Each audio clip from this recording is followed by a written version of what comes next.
abbiamo semplicemente portato all'attenzione della Commissione la richiesta di aumentare la capienza di 1200 posti, quindi riaprire di fatto quella che era la tribuna Fattori in tribuna est.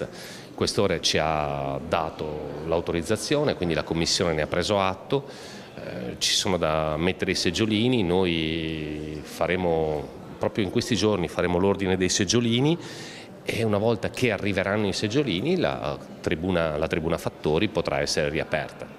Vediamo quando riusciremo a posizionarli, ma insomma speriamo auspicabilmente per l'inizio del campionato di poter finalmente restituire un altro pezzo di stadio ai nostri tifosi. L'assessore allo sport di Padova, Diego Bonavina, fa chiarezza sul futuro dello Stadio Ganeo e della sua capienza in vista del campionato di Serie B del Calcio Padova. L'amministrazione comunale ha ottenuto dal Questore l'autorizzazione alla riapertura della tribuna Fattori a patto che vengano posizionati i seggiolini. A questo si aggiunge la fine lavori della curva sud nel 2026. Così si arriverebbe agli 8.300 posti e dopo, quando finalmente sarà pronta la curva sud, quindi diciamo febbraio-marzo del 2026, allora riusciremo ad avere 11.500 posti come capienza. I seggiolini della curva sud devono essere installati entro febbraio del prossimo anno. Nella prossima giunta si delibererà proprio il progetto dei seggiolini. Anche da un punto di vista estetico, posizionare i seggiolini sul lato